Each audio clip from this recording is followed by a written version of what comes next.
Hello, good morning everyone. I hope you all are doing well. It's 11th of July today, which is the World Population Day.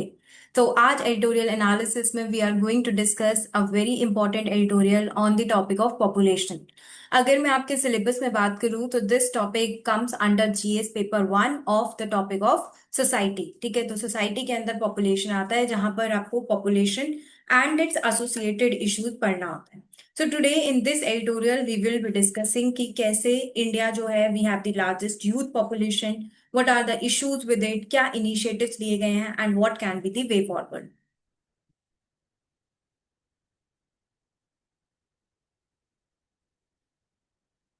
आज के editorial analysis में आपको एक ही editorial मिलेगा which is from the Hindu, because topics are more और less repetitive, जैसे कि ब्रिक्स है, G7 है, सो ये हम काफी टाइम पढ़ चुके हैं। तो इसलिए मैं ये टॉपिक आप लोगों के लिए लेकर आई हूँ। तो यहाँ पर देखिए, इंडिया जो है वो वर्ल्ड की लार्जेस्ट यूथ पॉपुलेशन हमारे पास है। यूथ पॉपुलेशन और इस सिनेरियो में क्या अपॉर्चुनिटीज हमारे पास हैं, क्या चैलेंजेस हैं और क्या मेजर्स हम ले सकते हैं ताकि अपने इस डेमोग्राफिक डिविडेंड को हम हार्नेस कर सकें। सो वर्ल्ड की जो पॉपुलेशन है, ओवरऑल पॉपुलेशन 8 बिलियन से ज्यादा हो चुकी है और इंडिया जो है उसके पास लार्जेस्ट यूथ पॉपुलेशन है। यूथ पॉपुलेशन मतलब within the age bracket of 15 to 29, इस ब्रैकेट में हमारे पास 370 मिलियन लोग हैं। ये डेटा आप याद कर सकते हो, it is an important data, specially in the context जब इंडिया के पास अभी लार्जेस्ट यूथ पॉपुलेशन हो गई है। ये डेमोग्राफिक डिविडेंड जो है, ठीक है, ये हमको काफी ज्यादा अपॉर्चुनिटीज ऑफर कर रहे हैं। मतलब इतनी सारी आपके पास यूथ पॉपुलेशन है जो कि काफी प्रोडक्टिव होती है, प्रोडक्टिव एज होती है ये। सो यहाँ पर अगर हम हेल्थ, एजुकेशन इस सब में इन्वेस्ट करेंगे तो ये हमारी जीडीपी को भी बहुत ज्यादा बूस्ट दे सकता है। लेकिन अगर इसको पोटेंशियल, अगर इसको हमने हार्नेस नहीं किया तो ये हमारे लिए एक डेमोग्राफिक डिजास्टर भी हो सकता है। Talking about the recent context, तो इंडिया जो है वो over 1/6 of the global working age population contribute करेगा बाय 2030। सारे डेटा याद करने की जरूरत नहीं है, एज आई सजेस्ट डेली कुछ चीजें सिर्फ आपके अंडरस्टैंडिंग के लिए होती हैं। 36% जो इंडियन एडल्ट हैं वो अनइंटेंडेड प्रेगनेंसी फेस कर रहे हैं। 30% report unmet productive goals. 15,000 teenage pregnancies annually report हो रही है विद इन इंडिया। ठीक है, जिससे कि टीनेज प्रेगनेंसी, ओके, तो for this we need to have reproductive awareness कि उस टाइम पे आपकी जो बॉडी है it is not much prepared for that pregnancy.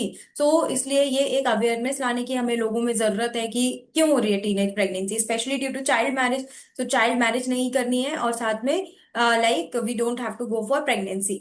Then 23% of Indian adult face barriers in exercising reproductive choices. इसका क्या मतलब है कि जो 23% इंडियन एडल्ट है उनके पास उनकी रिप्रोडक्टिव चॉइस है ही नहीं। Whether they want to have a baby और not, this choice they do not have, they are forced, they are under pressure. Challenges क्या क्या होते हैं लार्ज पॉपुलेशन के, तो जितनी ज्यादा पॉपुलेशन होगी उतने ज्यादा रिसोर्सेज पे स्ट्रेन आएगा, चाहे वो इंफ्रास्ट्रक्चर हो चाहे वो नेचुरल रिसोर्सेज हो।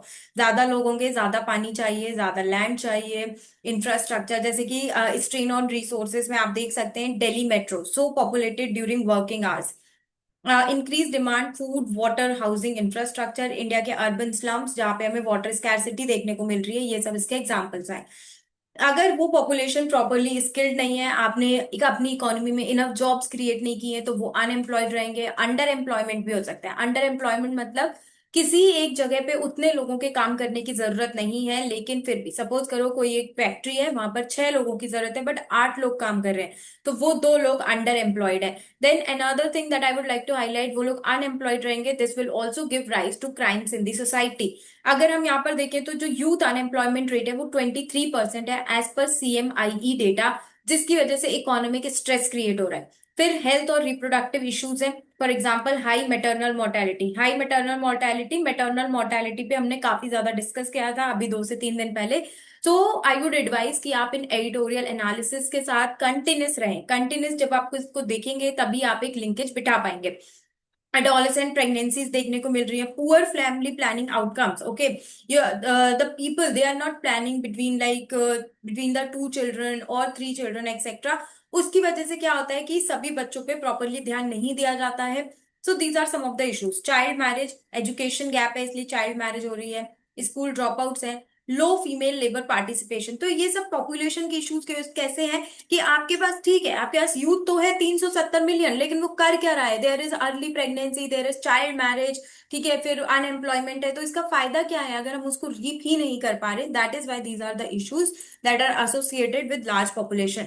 अब गवर्नमेंट इसके लिए क्या क्या कर रही है? So we have the Beti Bachao Beti Padhao, जो कि गर्ल चाइल्ड एजुकेशन और एम्पावरमेंट पे फोकस कर रहे हैं, जहां पे गवर्नमेंट लोगों को अवेयर कर रही है कि आप अपनी बेटियों को पढ़ाएं, ना कि उनकी जल्दी शादी करें। अगर वो पढ़ेंगी तो वो एम्प्लॉयमेंट पाएंगी और एम्पावर्ड रहेंगी। देन मिशन परिवार विकास है, जो कि फैमिली प्लानिंग पे फोकस कर रहा है, स्पेशली हाई फर्टिलिटी डिस्ट्रिक्ट्स में। नेशनल फैमिली हेल्थ सर्वे, जो कि डेटा बेस्ड पॉलिसी प्लानिंग पे ध्यान दे रहा है। फिर स्किल इंडिया, क्यों skill India? Because we have the problem of unemployment और अंडर एम्प्लॉयमेंट, तो उसके लिए हम लोगों को स्किल कर रहे हैं। इसके अलावा स्टेट लेवल इनिशिएटिव्स हैं, जैसे कि हमारे पास प्रोजेक्ट उड़ान है राजस्थान में, जो कि चाइल्ड मैरिज को कम करने के ऊपर ध्यान दे रहा है। खुशी स्कीम है उड़ीसा में, which is working towards providing sanitary napkins, menstrual hygiene. और प्रोजेक्ट मंजिल है राजस्थान में, which is again focusing on economic empowerment of females. Now way forward क्या होगा? प्रॉपर रिप्रोडक्टिव एजुकेशन हो लोगों के पास, ताकि वो इन्फॉर्म चॉइसेस ले सके और अर्ली प्रेगनेंसीज कम हो सके। साथ में हमें अपने हेल्थ, न्यूट्रिशन, एजुकेशन, इस सब पे ध्यान देना पड़ेगा। We need to invest towards this so that we have a healthy and educated population, जो कि हमारी इकोनॉमी की तरफ कंट्रीब्यूट कर रही है, ना कि एक बर्डन बन रही है। जेंडर इक्वालिटी, एम्प्लॉयमेंट प्रमोट करना पड़ेगा। यूथ सेंट्रिक स्किलिंग, स्किलिंग पे बार बार बात हो रही है। देखिए, इसमें मैंने काफी एडिटोरियल्स में आपको काफी बार समझाया भी है कि जो एकेडमिया और इंडस्ट्री का मिसमैच है, जो हम कॉलेजेस में पढ़ते हैं वो इंडस्ट्रीज की रिक्वायरमेंट है ही नहीं। इसकी वजह से एम्प्लॉयमेंट अनएम्प्लॉयमेंट रेट काफी हाई है। Then local governance, decentralised implementation, इसकी क्यों बात हो रही है? क्योंकि सेंटर तो बड़ी बड़ी स्कीम्स लॉन्च कर देता है, लेकिन जो मेजर इम्प्लीमेंटेशन होता है वो लोकल लेवल पे होता है। अगर वो सही से नहीं होगा तो जो सही रिसोर्सेज लोगों तक पहुंचने हैं वो नहीं पहुंच पाएंगे। अल्टीमेटली वर्ल्ड बैंक की स्टडी के हिसाब से इस डेमोग्राफिक डिविडेंड को हमें हार्नेस करना चाहिए, and if we are able to harness it, तो हमारी जो जीडीपी है, ये जो डेमोग्राफिक डिविडेंड हम हार्नेस करेंगे, इस जीडीपी में $1 ट्रिलियन ये डेमोग्राफिक डिविडेंड ऐड कर सकता है।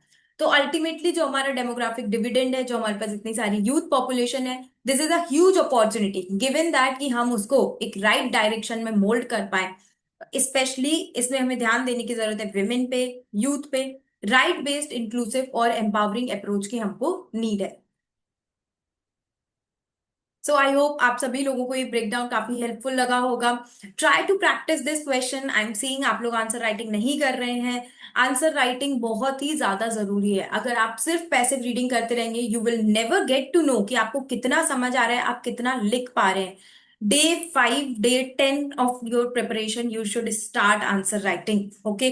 और यहाँ पर तो आपको पूरा फॉर्डर मिल रहा है, you have the question, try to write it. आपका इवेल्युएशन भी हो जाएगा, you can send it on my Telegram group और in the chat section. Thank you for watching this video, good luck everyone.